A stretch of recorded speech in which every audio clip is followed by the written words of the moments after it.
everybody, it's your girl Sakina, and I'm back for another Insecure review. So let's get straight into it. So I want y'all to know that this is the second time that I'm recording this video simply because I had a damn booger in my nose, y'all.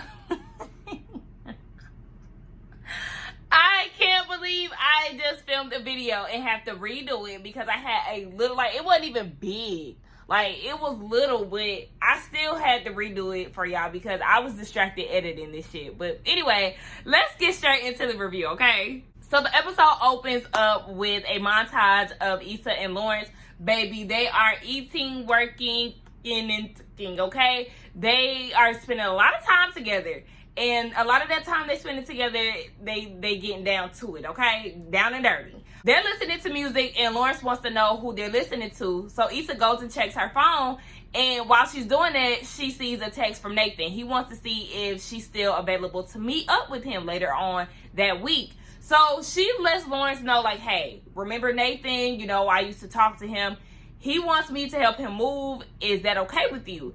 And Lawrence is okay with it, but Issa's whole thing is she wants to be open and honest with him, you know, because she wants to make whatever it is work. And then she asks, what is this actually? And Lawrence doesn't give her a straight up answer. He asks her, what does she want it to be? And she says she doesn't know. My thing is, this is the time for you to be honest. If you want to make it work with him, then that's when you be upfront. If you want to try it out, if you want to date other people, whatever it is, this is the time that y'all need to go ahead and set it and let it be known what y'all expectations are. But she wants to know if he still has any loose ends, aka Condola. And Lauren said that he has spoken to her and they're done. But I don't really know how I feel about that. My thing is, we didn't get to see that. So are y'all really done? When did y'all have this conversation? Baby, the people are talking and they think that Condola is pregnant. I like to think otherwise. I really hope that she's not, because I don't really know how I feel about that.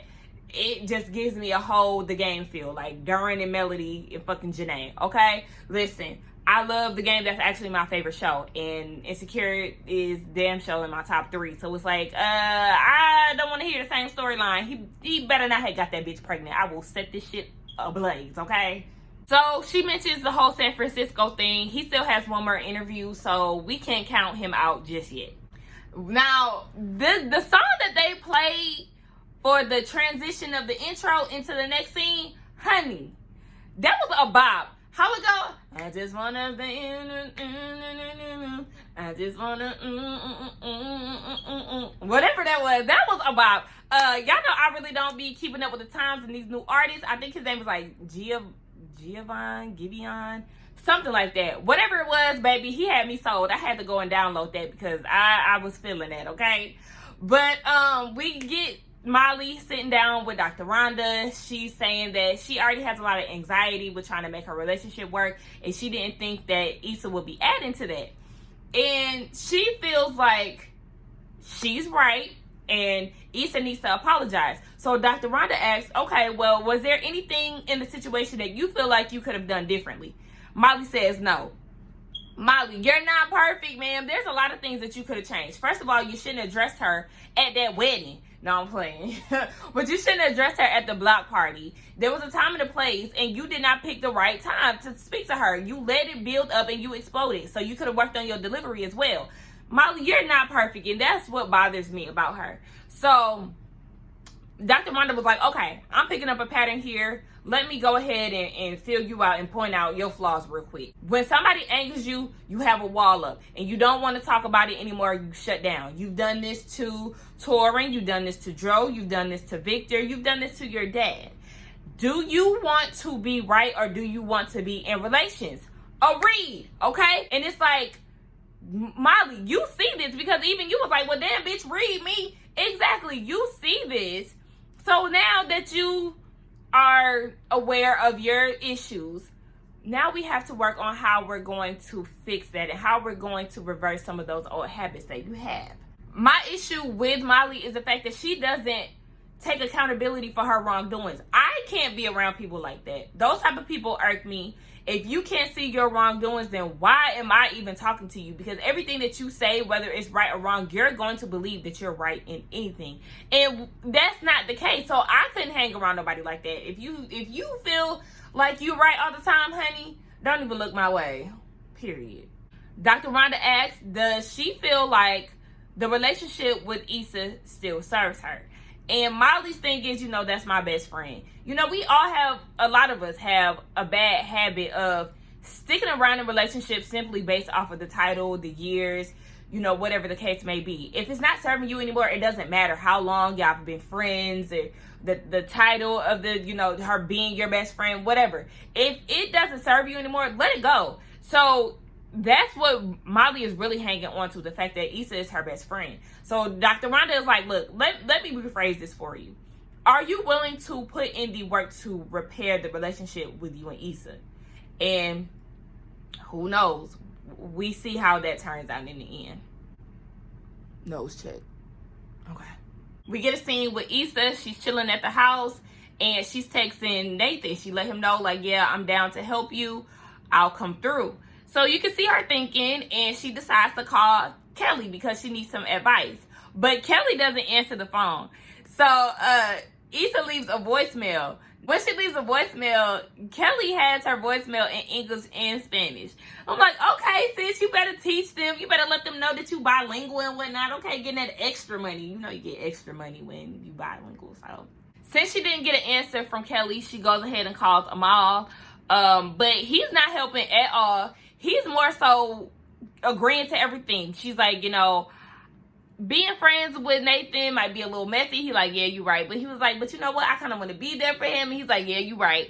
So it's like, look, you ain't no help. You just agreeing with everything that I'm saying. I need some good ass feedback, okay? So then Issa calls Molly. And it's real awkward. Molly says she in the car. Issa said, rolling with the homies, clueless. But anyway, she said, I really want to talk to you. There's been a lot going on. I really want to fix whatever we have. I'm dealing with a lot of things as far as work. Me and Lawrence are working it out, and I don't want to talk to anybody else about it but you. So Molly is like, I should have known that you was going to be all about you. You still selfish. You still a user. You still messy. And Issa's like, oh my gosh. It ended up being a dream sequence. But aside from it being a dream sequence, Issa still goes and reaches out to her. But she had to leave a voicemail. And she let her know, I want to meet up. You can tell that Molly is happy once she hears the voicemail because she's leaving her therapy session. And she has like a grin about it or whatever. So we get the scene with them meeting up. Issa's very nervous. She's tearing up napkins and shit.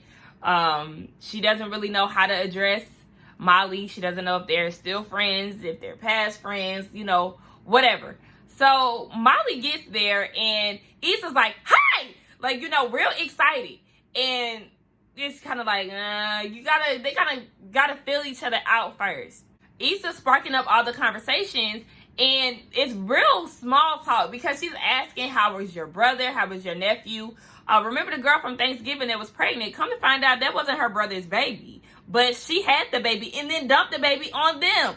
So now they got to take care of it. I'm like, oh, hell no. That is a ghetto-ass mess. You could tell that Molly is pretty much waiting around for Issa to bring up their issues. So Issa will bring up a conversation, and then Molly will go and look at her menu and then look up like, hey, when is she going to bring it up? But it shouldn't be up to her to necessarily bring it up. This is the time for you to bring it up. If you feel some type of way about Issa, if you want to talk about the block party, you shouldn't have to wait around for her to do that. And that's the part of Molly that's wrong. The fact that she feels like she's right and she doesn't have anything to apologize for. So Issa should be the one to bring it up. But I guess after the mimosas get to flowing, you can see that Molly starts to loosen up a little bit. And Issa tells her about the DC girls that dined and dashed on her. And once they get ready to leave, Issa pays for the brunch because she feels like Molly had been putting out for her all this time. So she wants to return the favor. Issa also lets her know, like, hey, I'm going to be around to help Nathan move. So if you're around, what's up? So, you know, Molly was like, okay, I'm down. That's cool. And that was the end of their meeting. After the meeting, Molly goes to Andrew's house. He asks how it was, and she said, you know, everything was all right. And he was like, okay, well, I'm glad that y'all worked it out. And she was like, no, we didn't even talk about the block party. It was really all superficial. Andrew's whole thing is, you should have met her halfway. Just because she didn't bring it up, you know, it could have been awkward. You could have been the one to present it, and y'all could have talked it out. Of course, Molly feels some type of way about this. And he's like, look, I'm on your side. I just know that you miss her. And that's what I love about Andrew. Like, he's caring. Y'all know I don't like significant others who try to keep people from their loved ones. A boyfriend or a girlfriend that doesn't want you to reconnect with your boyfriend, or doesn't want you to you know, be close to your family. Those are people that you need to look out for, because those are the people that are manipulative. They have a motive. Like, there's a reason why they don't want you to be around people who care about you. Now, it's different if you have a significant other who is protective of you and don't want you to be around people who are trash. Issa doesn't have those qualities. So, you know, that says a lot about Andrew. He really cares about Molly, and he's wanting her to be happy. Come to Atlanta. Come to Atlanta. Come see about me, okay? I know you got a girlfriend, and I'm not trying to take you from her, but hey. Oh, okay. Anyway, Andrew tells Molly, don't get too comfortable in the house because Victor is in town. He got us Clipper tickets. I figured that you would want to go because you keep saying that one of the players can get it. But Molly declines. She feels strongly about not going. She wants Andrew to really have a boys' night out with his brother. Issue. But okay. We get a scene with Issa and Koya. They're leaving a cycling studio. They talk about being on the bikes and them not moving. But Koya says she can't get on bicycles because back in high school, she broke her pubic bone. Since you mean your pelvic bone, she broke her bone, so she had to wear a diaper her whole sophomore year. And they're planning an event. It's supposed to be basically wellness based, and they already have 2 juiceries involved, and now they just booked the cycle class. So they don't have an event planned out exactly as far as like a venue and things, but it's in the works. Koya pulls out some waffles outside of her bag because she said that she's trying to get thick for the weekend, so she on a high gluten diet. And Issa was like, okay, well, let me go ahead and get one. So she takes the waffles. She's like, damn, it's still warm. How you keep it warm in your bag? She said hand warmers. I said, that's right, sis. Koya is innovative, okay? I like that about her. But they leave each other, and Issa gets in the car and talks to Lawrence. So Lawrence is in San Francisco. He said that his interview went really well. So we already know he might be moving. We might be counting Lawrence out. We don't know for sure yet, but if it went good, we most likely know that he's gonna be offered a job position. He asked what was going on in Hollywood. She says everything is good. I actually spoke to Molly. We met up for brunch, and I feel really good about it. I'm happy that we reconnected. I know Molly, you know, she just needs some time to, you know, blow the steam off, but I'll invite her to some self-care Sunday, you know, in a few weeks, and we'll be back on track. So Lawrence said that, what he say? Maybe y'all needed some space before trying again. And Issa's like, yeah, I think so. But, you know, to me, I think she was definitely having their situation in the back of her mind. Because, you know, they had to take some time off, and now they're back into messing around or whatever it is that they're doing.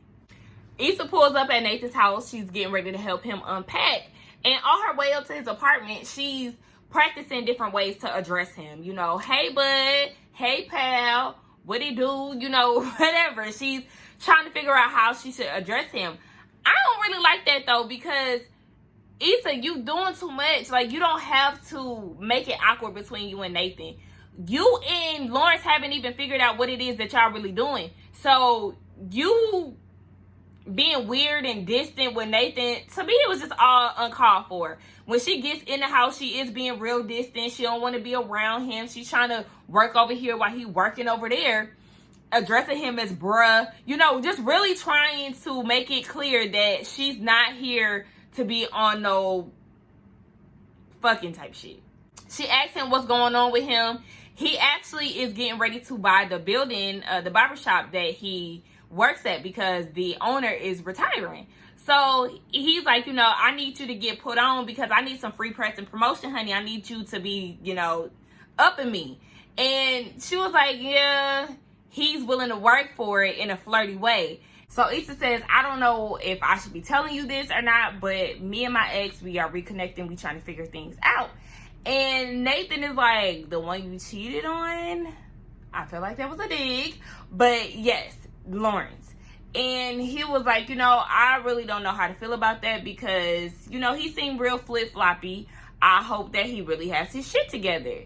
And she was like, hold on, wait. She came to her man's defense, like, at least he know how to use his words and don't go ghosting people. So this is when Nathan reveals that he is actually bipolar. He said that he was feeling depressed, but once he went to Houston, he had figured out that it was him being bipolar. I guess he went to go get checked out. And Issa's like, you know, she kind of softens up and be like, oh my gosh, I didn't know. And he said it's okay. You know, he really had to get used to it. He was nervous that people would think that he's crazy. And I can understand that. I actually try to refrain from using the word crazy, describing people in some of their behaviors, because we never really know. It could be a mental illness or whatever. So I try to refrain from calling people crazy. And he said that it's something that he had to get comfortable with. During that time, he also had to assess and realize that there are certain people that he wants in his life, and Issa is one of them. So, you know, they really appreciate each other, and I really feel like this is putting Issa in a difficult situation with him saying that she's somebody that he wants in his life. This could be something for her to where she feels like he needs me and I don't want him to have an episode, or wherever the case may be. Especially with her trying to figure it out with Lawrence. It's a hard situation to be in. Molly goes back to Andrew's house in this hideous ass 80s inspired outfit. The shit was all teal. She had this tall ass turtleneck on.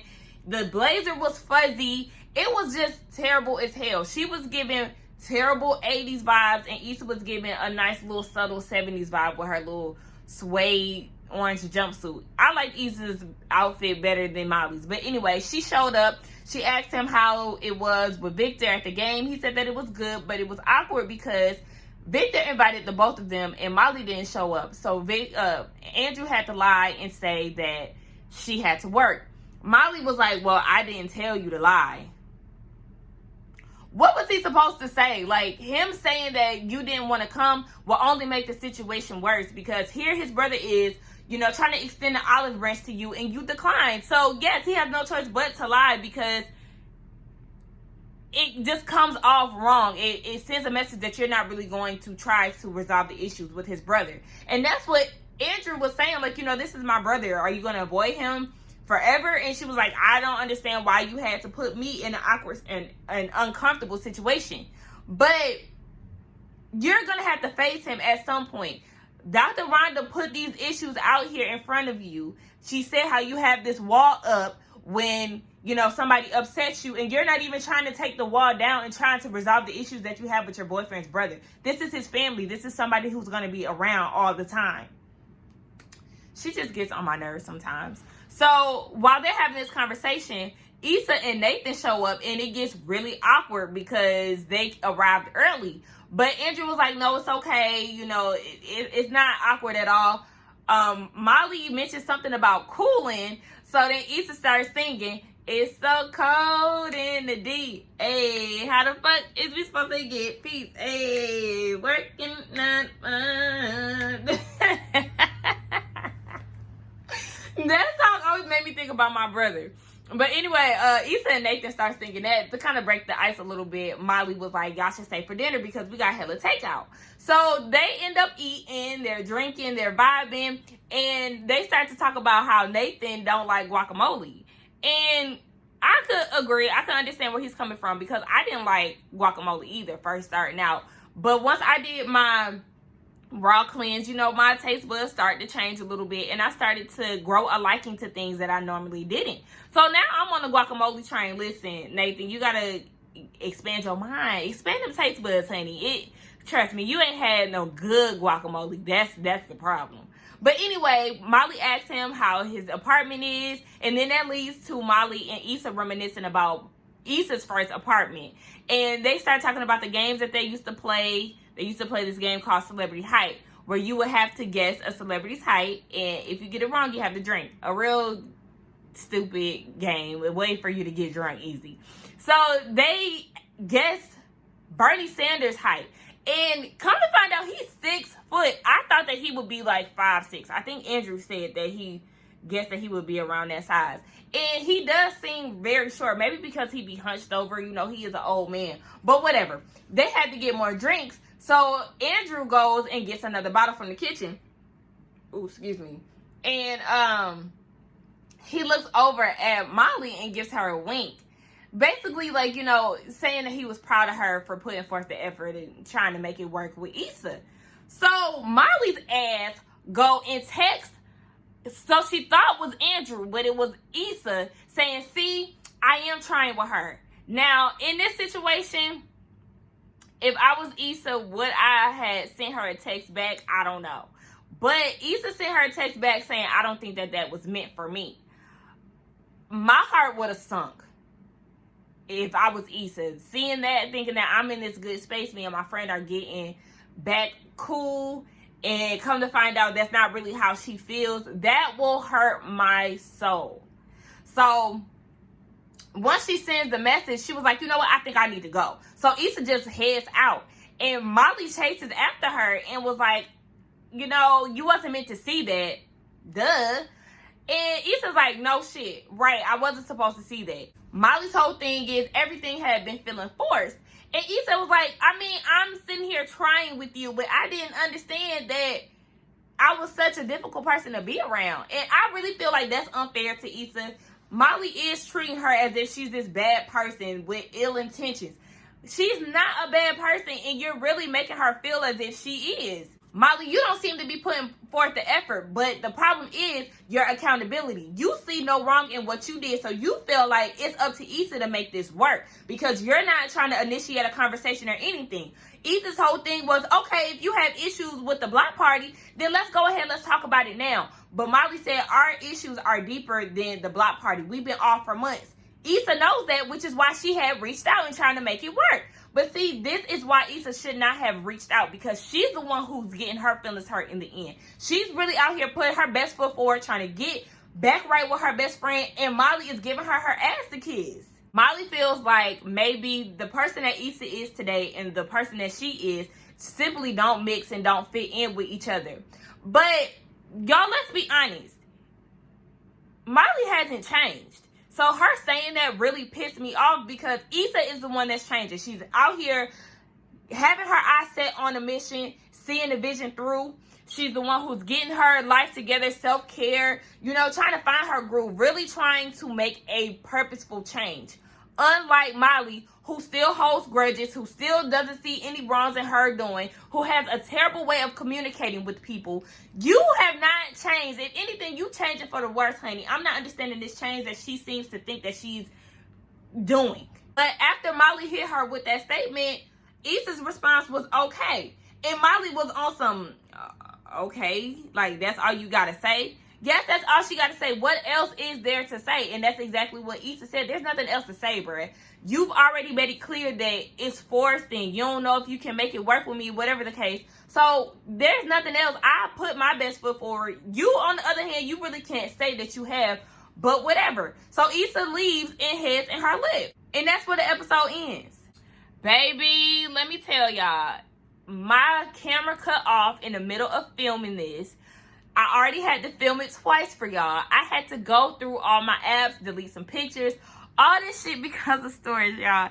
It was such a damn struggle getting this out to y'all, but I'm glad it's done. Anyway, my thoughts on the episode. I feel like Issa is putting her eggs in a basket too quickly when it comes to Lawrence. Yes, I want them to be together, and y'all already know that. But I kind of feel like something is off when it comes to Lawrence. Like, I could be reaching, I don't know. But it just seems like something is going to backfire. She's announcing it too quickly. You got to feel it out first. You can't get rid of all your hoes for this one nigga. Like, I understand we all like to be in comfortable situations. Lawrence is a safe place. He's very familiar. But you still have to give it time because y'all have grown separately. So you have to fill out the situation before you just head back into it and announce to Ahmad, to Nathan, to Molly. I don't know if she told Molly, but you know what I'm saying. You have to give it more time before you really put it out there. You don't even know where y'all stand for real. And as far as Molly, you know, stay in therapy, sis. You still got a lot of work to do. I don't like how you did, Issa. That shit was fucked up.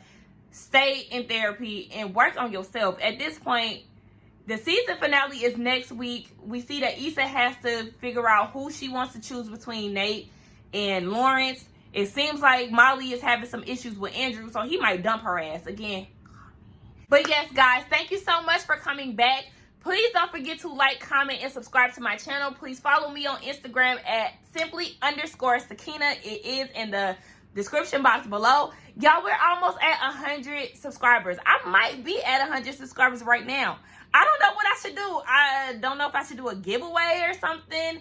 I'm definitely going to have a drink. But I want to thank y'all for helping me grow my channel. You know, you have to celebrate the small milestones on your channel. So I really appreciate y'all for sticking it out with me. Again, I will see y'all in the next one, okay? Bye.